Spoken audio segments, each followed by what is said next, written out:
Materials needed: old clothes, handkerchief, or extra fabrics. Scissors, markers, thread, needles, and pin are needed. Sample mask. So, ititrace lang natin yung mask using a ruler and a pencil.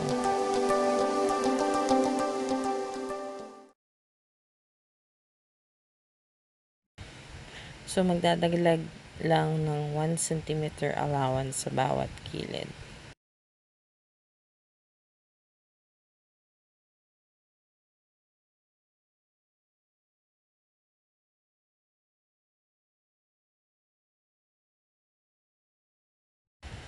So, siguraduhin nyo na pantay yung sukat nyo.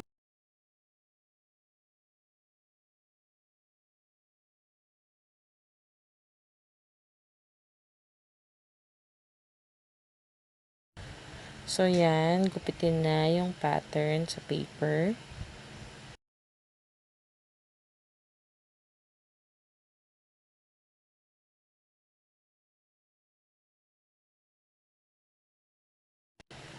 So, maganda dito, i-retrace nyo rin to sa cardboard para hindi kayo mahirapan kapag tinrace nyo siya sa tela. Then, gupitin yung cardboard.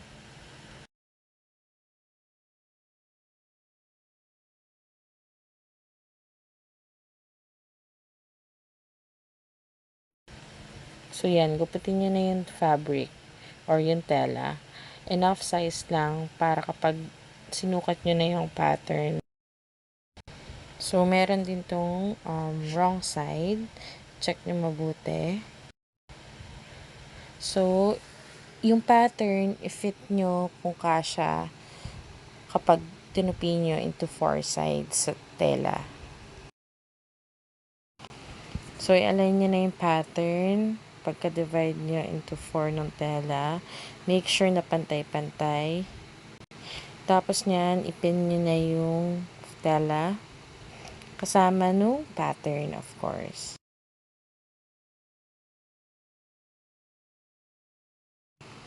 So, ayan, kailangan pantay yung tela ha, pati yung pattern, para pag ginupit nyo, hindi magalaw, at saka pare-pares dapat yung size.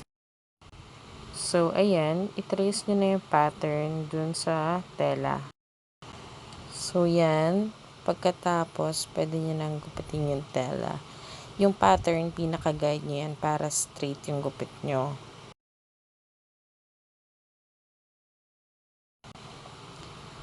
So, don't forget na gupitin yung gilid din.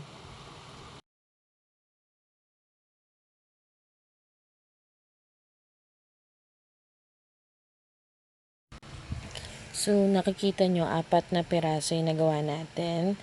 After that, pwede nyo na itupi yung gilid. Magbe-base tayo sa 1 centimeter allowance natin sa pattern. At yun yung magiging guide natin sa pagtahi natin sa bawat gilid nito para hindi maghimolmol.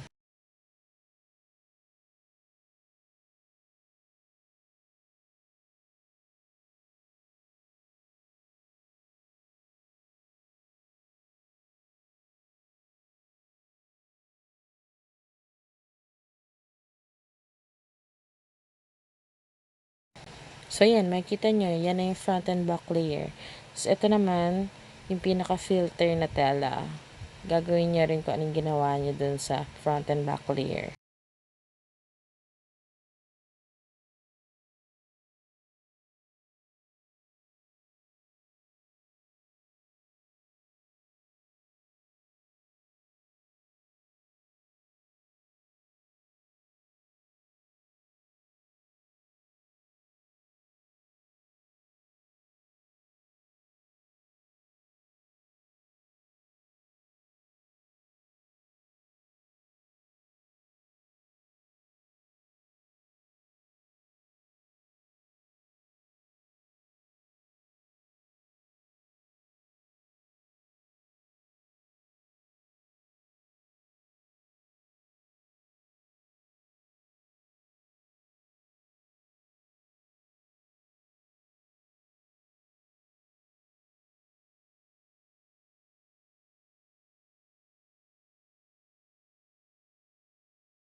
So, i-ready nyo na yung sinulid tsaka yung karayom na gagamitin nyo.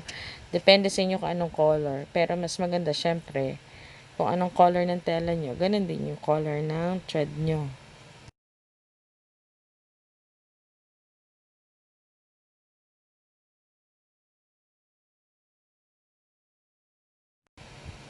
So, ito, yan, front layer, yung middle is yung filter, tapos yung back layer.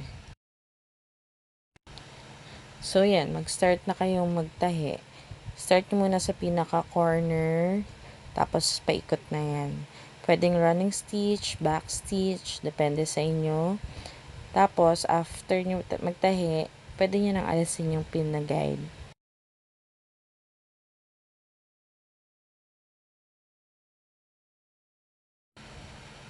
So, ayan. Nakita nyo, halos patapos na ako sa first part.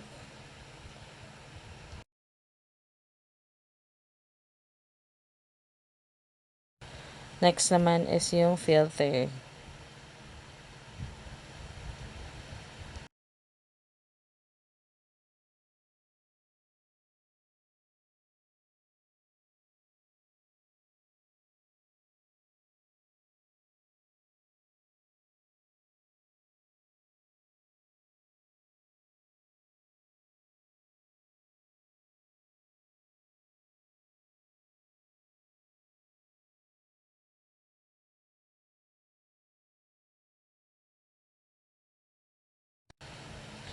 So, yan. Since tapos na, ilalayer nyo lang kung paano sila magpapatong-patong. Tapos, ang gagawin nyo dyan is pipin nyo lang din sila.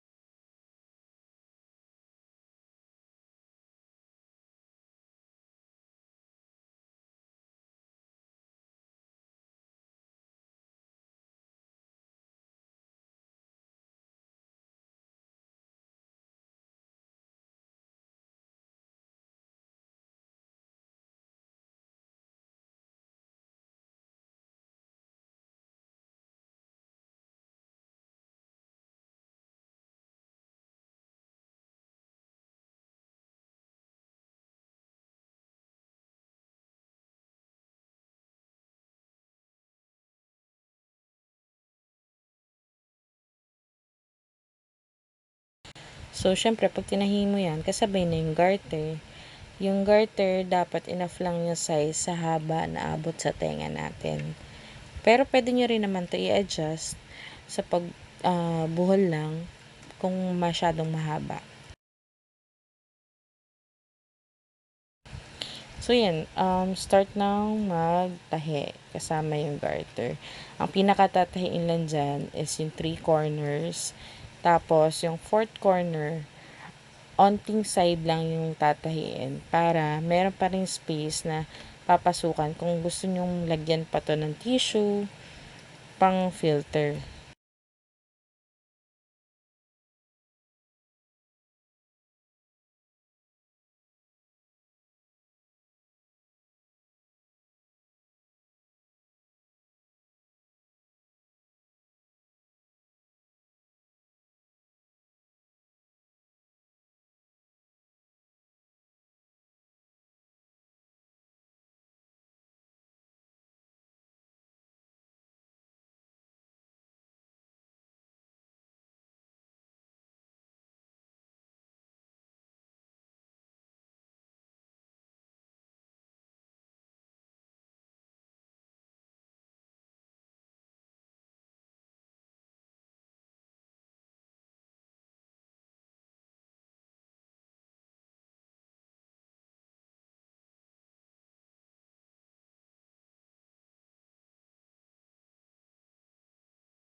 So, ayan, patapos na tayo. Nilalak lang natin yung gilid.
So, ayan, tapos na.